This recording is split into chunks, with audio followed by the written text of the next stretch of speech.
जनपद जौनपुर के मोगरा बादशाहपुर विधानसभा क्षेत्र के आज इस कार्यक्रम में लगभग 250 करोड़ रुपए की परियोजनाओं के लोकार्पण और शिलान्यास कार्यक्रम में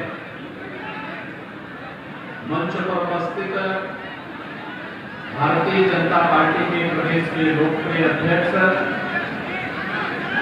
माननीय स्वतंत्र देव सिंह जी, उत्तर प्रदेश सरकार में मेरे सहयोगी मंत्रीगण, प्रभारी मंत्री श्री उपेंद्र तिवारी जी,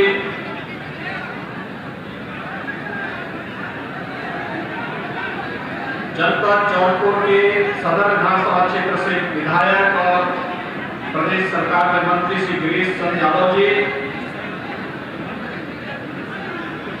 माननीय सांसद श्रीमती सीमा द्विवेदी जी, माननीय विधायकगण डॉक्टर हरेंद्र प्रसाद सिंह जी, श्री रमेश चंद्र मिश्रा जी, श्री दिनेश चौधरी जी, श्रीमती लीना तिवारी जी, भारतीय जनता पार्टी के क्षेत्रीय अध्यक्ष श्री महेश चंद्र श्रीवास्तव जी, जिला अध्यक्ष श्री पुष्पराज सिंह जी, जिला के पूर्व सांसद doctor KP Singh ji, Bharatiya Janata party के प्रभारी श्री राकेश त्रिवेदी जी, प्रदेश के प्रवक्ता श्री मनीष शुक्ला जी, मछली शहर के भारतीय जनता पार्टी के अध्यक्ष श्री रामविलास पाल जी, आज के इस कार्यक्रम में उपस्थित भारतीय जनता पार्टी के सभी पदाधिकारीगण, भारी संख्या में उपस्थित मोगरा बादशाहपुर और आसपास के क्षेत्र के सभी उपस्थित भाइयों बहनों, विकास की ढेर सारी परियोजनाओं के जो प्रयास हमारे जनप्रतिनिधियों ने किया है, इसके लिए उन्हें हृदय से बधाई देते हुए मैं आप सबका हृदय से अभिनंदन करता हूं, स्वागत करता हूं। भाइयों बहनों, 2017 में मोगरा बादशाहपुर से चूक नहीं होती तो भाइयों बहनों, मोगरा बादशाहपुर का हर मतदाता भी अपने आप को बादशाह कहने का अधिकारी बनता।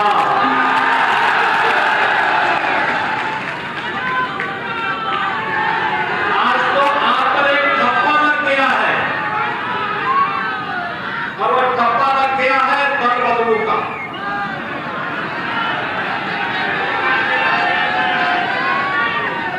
अपने विचारधारा के अनुरूप राजनीति कर सकता, किसी को बाध्य नहीं किया जा सकता, लेकिन जब चुना गया जनप्रतिनिधि बीच से ही छोड़ करके पाला बदलता है तो वह अपमान जनता जनार्दन का होता है। मूल्य और सिद्धांतों के साथ जुड़ते हुए जब व्यक्ति कार्य करता है तो अब विकास के लिए प्रतिबद्ध होकर के आगे बढ़ता है। वहां जनहित से जुड़ी हुई योजनाओं को अपनी विधानसभा और अपने संसदीय क्षेत्र में लेके आता है और विधायक है तो प्रदेश के विकास के लिए और सांसद है तो देश के विकास में सहभागी बन करके अपने मतदाताओं को भी यशस्वी बनाता है। भाइयों बहनों, मुझे कहने में कोई गुरेज नहीं, चाहे वह डॉक्टर हरेंद्र प्रसाद सिंह जी हो, चाहे वह गिरीश चंद्र यादव जी हो, चाहे वह रमेश चंद्र मिश्रा जी हो, चाहे वह श्रीमती लीना तिवारी जी हो, ये हमारे जितने भी विधायक हैं ये मेहनत करते हैं, अपनी विधानसभा के लिए भी चिंता करते हैं। लेकिन जब मैं बार बार इस बात को देखता था, मैं पूछता था इन लोगों से कि भाई मुखरा बादशाह मुझसे कोई विधायक नहीं कि जो विकास के लिए आ रहा है। ये कहते थे कि वहां से कुछ चूक हो गई, हम ही आए हैं, कुछ वहां के लिए भी हो जाए। सीमा द्विवेदी जी जो आज राज्यसभा की सांसद हैं, वे आती थी विकास की योजनाओं के लिए, लेकिन जिसे आपने चुना था वे कहां चली जाती थी। और भाइयों बहनों, मैं यही कहने के लिए आज आपको आया हूं, जब अच्छा जनप्रतिनिधि चुनते हैं तो विकास के लिए समर्पित सरकार बनती है। आज गरीबों को आवास मिल रहा है, हर गरीब को शौचालय मिल रहा है, हर गरीब को रसोई गैस का कनेक्शन मिल रहा है, हर गरीब को विद्युत का निःशुल्क कनेक्शन मिल रहा है, हर गरीब को आयुष्मान भारत का कार्ड मिल रहा है, हर गरीब को फ्री में राशन मिल रहा है। क्या ये सपा की सरकार के समय भी होता था क्या? क्या फ्री में राशन सपा की सरकार के समय मिलता था? क्योंकि वहां पे तो जनता का राशन हड़पने वाले लोग ज्यादा थे। वहां देते कैसे? वे तो हड़पने वाले थे।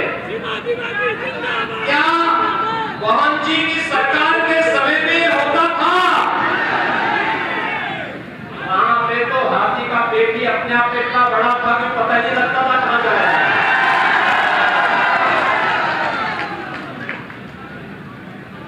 विकास की योजनाएं नहीं हो पाती थी।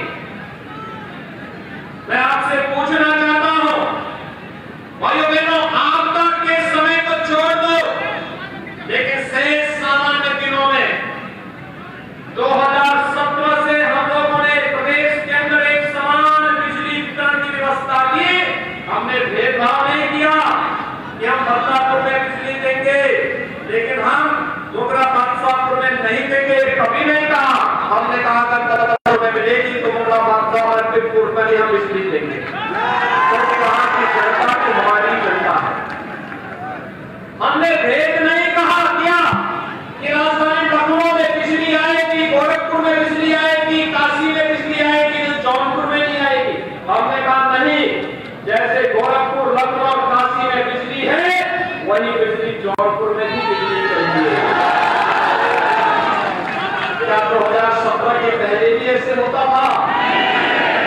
तब तो चेहरा देखा जाता था, तब चेहरा देखा जाता था।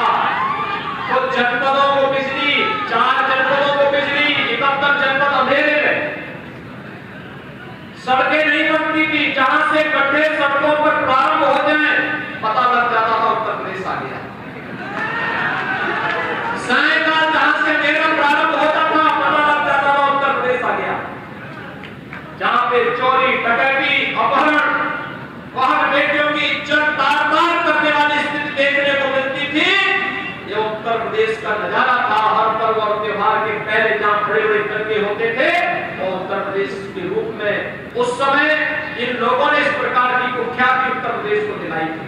मैं आपको पूछना चाहता हूं, आज तो पर्व और त्योहार, आपने देखा होगा कल ही हमारी सरकार ने एक व्यवस्था की हरी बोल दिया है कि कोरोना नियंत्रण में है, हम सावधानी जरूर रखें। और मेरा आप सबसे अपील है कि हमें कोरोना के प्रति पूरी सजग होकर के कार्य करना है, सतर्क रहना है, सावधानी बरतनी है। लेकिन सरकार ने भी इसे तय कर दिया है कि आदिशक्ति मां भगवती दुर्गा की पूजा का कार्यक्रम, दुर्गा पूजा के कार्यक्रम होंगे। आदि स्थानों पर जगह व्यवस्था देकर के प्रशासन पूजा समितियों को परमिशन दे देगी। आयोजन का मंचन होना है, सरकार ने कहा परमिशन देकर के हम आयोजन को वहां पर सुनिश्चित करवाएंगे। लेकिन क्या पहले तो कोरोना भी नहीं था और तब भी रोक लगती थी, न दुर्गा पूजा होती थी, न रामनवमी का आयोजन होने दिया जाता था, न यज्ञ होने दिया जाता था। जैसे कि लगता था कि सभी बारिश और सुबह इन्हीं दलों में पैदा हो गए हैं, एक विश्वामित्र के यज्ञ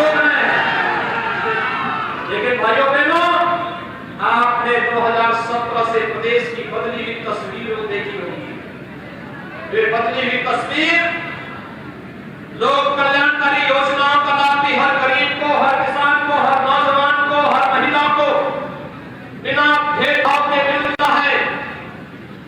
आस्था का सम्मान भी हो रहा है।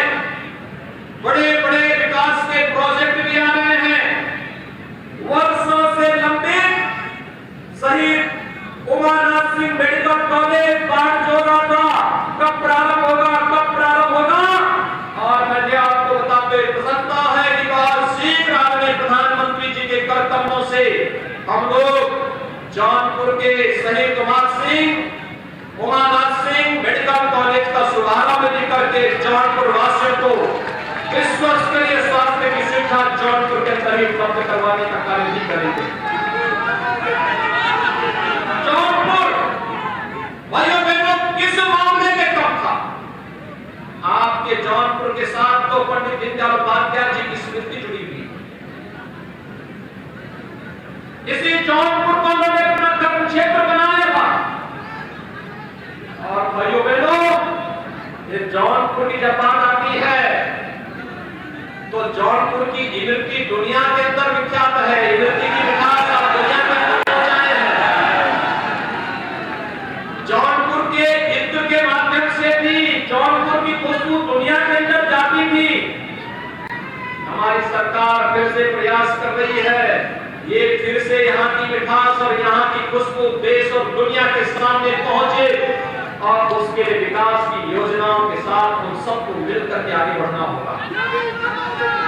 यही तो प्रधानमंत्री मोदी जी का सपना है और इसी के लिए मोदी जी ने पूरे देश के अंदर 2014 में शपथ लेने के बाद प्रधानमंत्री के रूप में यही घोषणा की थी।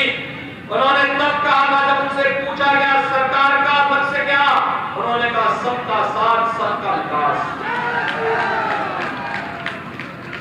जाति मत मजहब क्षेत्र भाषा के आधार पर नहीं कहा था। आवास मिलेगा सबको, शौचालय मिलेगा सबको, रसोई गैस मिलेगी सबको,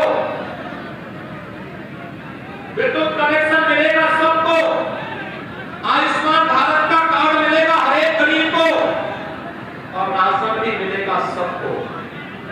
भाइयों बहनों प्रधानमंत्री किसान सम्मान निधि का लाभ भी मिलेगा सबको। ये सबका साथ सबके विकास की अवधारणा को साकार कर रही है भारतीय जनता पार्टी। लेकिन पहले क्या होता था? पहले होता क्या था? पहले होता था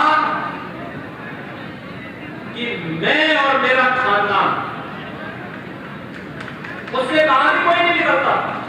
जब प्रदेश में बाढ़ आती थी, प्रदेश के लोग डेंगू की चपेट में होते थे, कालाजार की चपेट में होते थे, इंसेफ्लाइटिस की चपेट में होते थे, तब सेठई परिवार सेठई में फिल्मी हस्तियों को बुला करके नाच गानों का कार्यक्रम की महफिल चलती थी।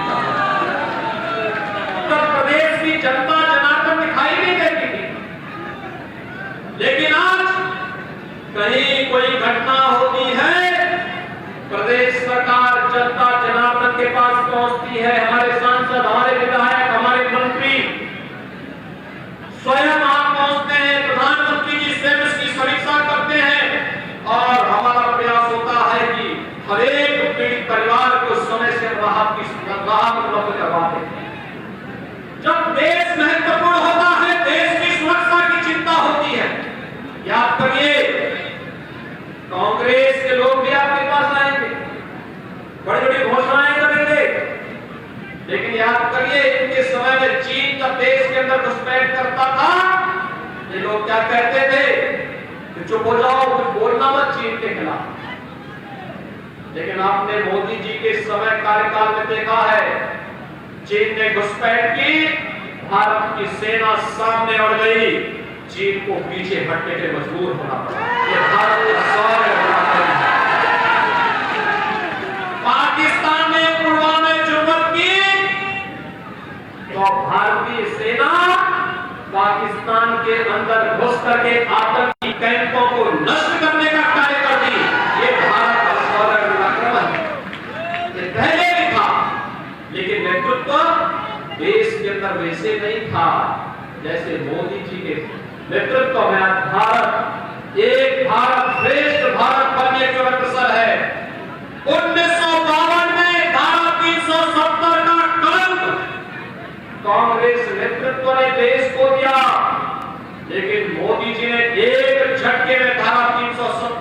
समाप्त करके आतंकवाद की काबू पर अंतिम कील ठोकने का कार्य किया। पहले उत्तर प्रदेश में लोग कहते थे, हम लोग आते थे जौनपुर की कई सभाओं में, मुझे पिछले चुनाव में आने का अवसर मिला था, लोकसभा चुनाव में भी, उससे पहले विधानसभा के चुनाव में, और तब एक बात उठती थी, हमारे भारतीय जनता पार्टी के कार्यकर्ता कहते थे कि रामलला हम आएंगे, मंत्री वही बनाएंगे, और मीडिया के हमारे बंधुगण कहते थे कि क्या सच्चाई है, क्या तिथि भी बताएंगे। भाइयों बहनों, 500 वर्षों के इंतजार को प्रधानमंत्री मोदी जी ने समाप्त किया। 5 अगस्त 2020 को अयोध्या में भगवान श्री राम का भव्य मंदिर के निर्माण का मार्ग भी प्रशस्त हो गया। अब अयोध्या में भव्य मंदिर निर्माण का कार्य चल रहा है। कभी मैं अयोध्या गया था रामलला का दर्शन करने के लिए। आप जाकर के देखिए कितना भव्य मंदिर निर्माण हो रहा है। क्या अयोध्या में राम मंदिर के निर्माण का कार्य क्या सभा कर पाती? पूछना चाहता हूं आपसे, क्या सभा करती? क्या बसपा करती? और क्या कांग्रेस उम्मीद करते हैं? बाकी औरों के बारे में पूछना ही क्या। कार्य भारतीय जनता पार्टी ने और मोदी जी ने जो कहा सुन करके दिखा दिया। नारी गरिमा की रक्षा करते हो, कैसे होता है ये उदाहरण देखना है तो वर्षों से, दशकों से, सैकड़ों वर्षों से भारत की नारी को किस रूप में अपमानित किया जा रहा था? 3 तलाक की कुप्रथा के माध्यम से। 3 तलाक कुप्रथा दुनिया के तमाम मुस्लिम देशों में नहीं, लेकिन पता लगता था कि मुस्लिम पति बैठा हुआ है कुवैत में और वहां से टेलीफोन से कह रहा, कोई बात खराब नहीं, वहीं से फोन से कह रहा है तलाक। वो बेचारी यहां परेशान होती। आज 3 तलाक की कुप्रथा को सदैव के लिए समाप्त करके नारी गरिमा के सम्मान की रक्षा भी किसी ने की है।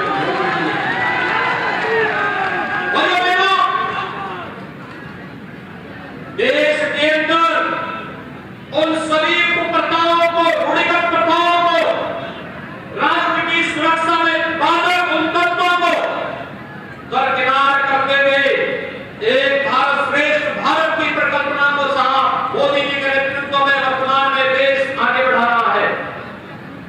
इंफ्रास्ट्रक्चर के नए प्रतिमान स्थापित हो रहे हैं। लोक कल्याणकारी योजनाएं आम जन के बीच तक पहुंच रही है। कोरोना जैसी महामारी में भी हर गरीब का सुध लेकर के उन्हें शासन की योजनाओं से लाभान्वित कराने की कार्रवाई हो रही है। उसी का अनुसरण करते हुए राज्य के अंदर भी कार्रवाई तेजी के साथ आगे बढ़ रही है। आज तो राज्य के अंदर पर्व और त्योहारों में कोई दंगा नहीं हो सकता। पहले होता था ना, कोई पर्व और त्योहार आता था और दंगा शुरू हो जाता था। दुर्गा मूर्ति विसर्जन का जुलूस निकलता था, दंगा प्रारंभ हो जाता था। श्रद्धालु जनों को, भक्तों को मूर्ति छोड़कर के भागना पड़ता था और जो लोग मार खाते थे उन्हीं पर झूठे मुकदमे दर्ज कर दिए जाते थे। लेकिन भाइयों बहनों, जब हमारी सरकार 4.5 साल का अपना कार्यकाल पूरा कर रही है, मुझे बताते हुए प्रसन्नता है उत्तर प्रदेश में 4.5 वर्ष के अंदर एक भी दंगा नहीं हुआ है। उत्तर प्रदेश के अंदर सुरक्षा का एक बेहतर माहौल बना और यहाँ आज भी वह सच्चाई है जो प्रदेश के हर नागरिक की आवश्यकता है। ये विकास योजनाएं, कहीं सड़क, कहीं पुल, कहीं बिजली, कहीं आंगनबाड़ी, कहीं पर कस्तूरबा विद्यालय के छात्रावास और भवन के निर्माण की कार्रवाई, कहीं ITI, कहीं चिकित्सालय, कहीं पर पेयजल स्कीम, कहीं पर प्रधानमंत्री आवास योजना, कहीं पर कोई अन्य योजना, हर एक योजना के माध्यम से हर एक प्रकार के लाभार्थी को जोड़ने की कार्रवाई। किसी का चेहरा नहीं देखा गया, किसी का चेहरा नहीं देखा गया, किसी की जाति नहीं पूछी गई, किसी का मत और मजहब नहीं पूछा गया। एक ही बात कही गई, विकास सबका, लेकिन तुष्टीकरण किसी का नहीं। विकास के इस पथ पर चल करके ही हम उत्तर प्रदेश को देश की एक आर्थिक ताकत बना पाएंगे। इस आर्थिक ताकत को बनाने के लिए जौनपुर के तमाम लोगों को मैं देखता हूं मुंबई में, जिन्होंने वहां बड़ा बड़ा निवेश किया है, बड़े उद्योगपति हैं। अगर आज के दिन पर उतना बड़ा निवेश की संभावनाओं को पिछली सरकारों ने बनाने का प्रयास किया होता, वह निवेश आपके जौनपुर में और पूर्वी उत्तर प्रदेश में होता। यहाँ के नौजवानों को बाहर प्लान करने के लिए मजबूर नहीं होना होता। आपने कोरोना कालखंड में देखा होगा, अकेले जौनपुर में ही 2 लाख से ज्यादा प्रवासी कामगारों और श्रमिक आए थे। कारण साफ था, उनको यहाँ काम नहीं मिला होगा। 5 साल 10 साल 15 साल पहले वे गए थे और वहीं पर काम धाम शुरू कर दिए, लेकिन जब संकट आया वे फिर से अपनी मातृभूमि के लिए लौटे। तो हमने हाथों हाथ लिया, हमने कहा ये सब कोई बाहरी नहीं, ये हमारे अपने हैं, इनका हम सम्मान करेंगे, इनको राशन कार्ड देंगे, इनको सारी सुविधाएं देंगे।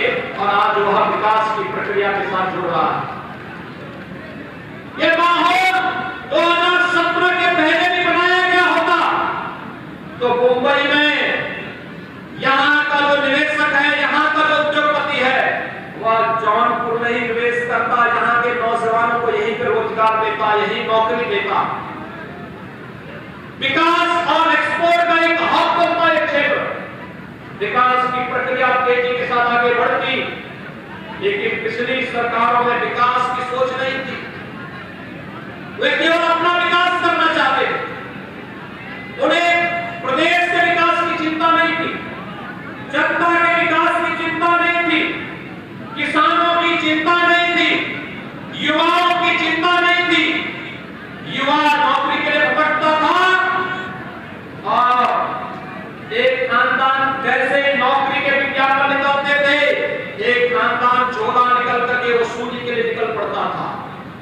आज तो भाइयों बहनों 4.5 वर्ष में 4.5 लाख नौजवानों को हमने सरकारी नौकरी दी और एक भी नौकरी में कोई घूसखोरी की बात नहीं कर सकता। और जहां पर किसी ने गलत ही सही अगर घूसखोरी की बात की तो उसका कहा गया कि चलो पट्टा तेरे जगह जेल में है। युवाओं के भरोसे के साथ, किसानों के योजनाओं के साथ, गरीबों को मिलने वाली कल्याणकारी योजनाओं के साथ जिसने भी डकैती डालने का प्रयास किया, सरकार ने सख्ती के साथ उससे निपटने का भी कार्य किया। और आज मैं आप सबसे यही आह्वान करने के लिए आया हूं, भाइयों बहनों, विकास का कोई विकल्प नहीं हो सकता। आज यहां पर जनपद की लगभग 250 करोड़ रुपए की परियोजनाओं का शिलान्यास और लोकार्पण इस कार्यक्रम के साथ जब हम मोगरा बादशाहपुर विधानसभा क्षेत्र को भी देख रहे हैं, इससे भी ज्यादा योजनाएं इस विधानसभा में आ सकती थी। हमारे यहाँ पर बैठा विधायक, चाहे वह हरेंद्र प्रताप सिंह हो, रमेश चंद्र मिश्रा हो, श्रीमती लीना तिवारी हो, या फिर राज्य मंत्री श्री गिरीश चंद्र यादव जी, कोई भी विधायक और मंत्री ऐसा नहीं जो अपनी विधानसभा क्षेत्र में 1000, 1500, 2000 करोड़ रुपए से कम की परियोजनाओं को लाकर के योजनाओं के माध्यम से उन्होंने वहां की जनता के जीवन में व्यापक परिवर्तन करने का कार्य किया हो। कोई फायर स्टेशन ला रहा है, कोई पॉलिटेक्निक लेके आ रहा है, कोई डिग्री कॉलेज लेके आ रहा है, कोई 100 बेडेड हॉस्पिटल लेके आ रहा है। अभी मैं देख रहा था, मुझे यहाँ पर श्रीमती सीमा त्रिवेदी जी ने पत्र दिया कि यहाँ पर बाईपास पर एक फ्लाईओवर बनना है। अगर विधायक आपकी श्रीमती सीमा त्रिवेदी होती तो भाइयों बहनों, ये मांग सरकार के सामने बहुत पहले उठ गई होती और अब तक फ्लाईओवर बन करके आप उससे कराटे के साथ आगे पुनः उससे आवागमन आपका आगे बढ़ गया होगा। सामुदायिक स्वास्थ्य केंद्र के विस्तारीकरण की बात कर रही थी, सरकार ने पहले से तय कर दिया है हर पीएससी और सीएससी जितने भी सामुदायिक स्वास्थ्य केंद्र, प्राथमिक स्वास्थ्य केंद्र हैं, इन सभी का विस्तार करने जा रहे हैं। और यहाँ के सामुदायिक स्वास्थ्य केंद्र के भी विस्तार की हमारी योजना है, हम बनाएंगे। विकास की योजनाओं से कहीं कोई पीछे नहीं होगा। आप सबसे मेरी अपील है,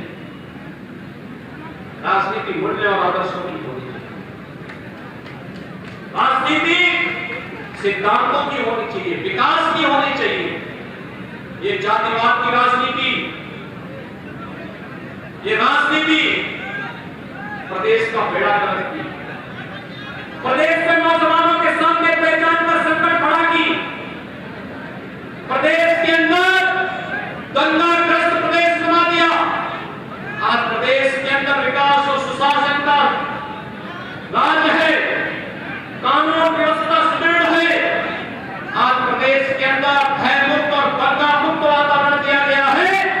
इसके पीछे भारतीय जनता पार्टी की सरकार है और उस सरकार को जनप्रतिनिधियों के सहयोग से जनता जनार्दन का आशीर्वाद प्राप्त है और उसी आशीर्वाद के लिए आज मैं आपके बीच उपस्थित हुआ हूं। ये मुकरा बादशाह पूरे विकास की प्रक्रिया के साथ तेजी के साथ आगे बढ़ा होता, लेकिन भाइयों बहनों, एक अवसर आपके पास होगा 2022 के लिए। अभी से कमर कसिए। जो विधानसभाएं भारतीय जनता पार्टी के पास नहीं, वहां पर भी भारतीय जनता पार्टी का झंडा गाड़ने की तैयारी करिए। और मैं आपको इस बात के लिए आश्वस्त करता हूं, 2022 में भारतीय जनता पार्टी विकास की इस प्रक्रिया के साथ उन क्षेत्रों को भी आगे बढ़ाते हुए लोक कल्याणकारी योजनाओं का अपने स्वयंबद्ध ढंग से आगे देने का कार्य सुनिश्चित करवाएगी। अभी तक योजनाओं का लाभ बिना भेदभाव के अंत तक पहुंचाया गया, लेकिन जो उनकी आवाज समय समय पर पहुंच नहीं पाती थी, उस आवाज को बुलंद करने के लिए वहां पर कोई कार्यकर्ता विधायक के रूप में आना ही चाहिए। और यही आह्वान करने के लिए आज मैं आपके पास आया हूं। भाइयों बहनों, विकास की योजनाओं पर आज लोकार्पण हो रहा है। ये यहाँ के लोग मंगल के लिए कल्याणकारी हो, जिन परियोजनाओं का शिलान्यास हो रहा है, मैं प्रशासन से कहूंगा कि समयबद्ध ढंग से कार्य के मानक की गुणवत्ता को बनाए रखते हुए इन कार्यों को समयबद्ध ढंग से आगे बढ़ाने का कार्य करेंगे, जिससे जनता जनार्दन को इसका लाभ मिल सके। आज के इस अवसर पर आज जब यहाँ पर तमाम योजनाओं का लोकार्पण और शिलान्यास के साथ साथ गरीब कल्याणकारी योजनाओं का लाभ यहाँ पर पात्रता के अनुसार उन सभी गरीबों को पात्रता के अनुसार उन सभी वंचित लोगों को प्राप्त हुआ है, मुझे बहुत अच्छा लगा। मैंने मंच पर देखा एक बालिका थी, 6ठी क्लास की। मैंने पूछा उसको, आपको क्या लाभ मिलता? उसने कहा, मैं बालिका हूं, मुझे कन्या सुमंगला योजना का लाभ मिल रहा है। एक छोटा सा बच्चा, मैंने उससे पूछा अपने लीगल अभिभावक को, उस बच्चे ने कोरोना कालखंड में खो दिया था। प्रदेश सरकार ने तय किया है ऐसे बच्चों को मुख्यमंत्री बाल सेवा योजना के साथ हम जोड़ने का कार्य करेंगे और मुख्यमंत्री बाल सेवा योजना के माध्यम से हर महीने 4000 रुपए उस बच्चे को हम शासन के स्तर से उपलब्ध करवाने का कार्य करेंगे, जिससे उसके पठन पाठन में कोई समस्या न पड़े।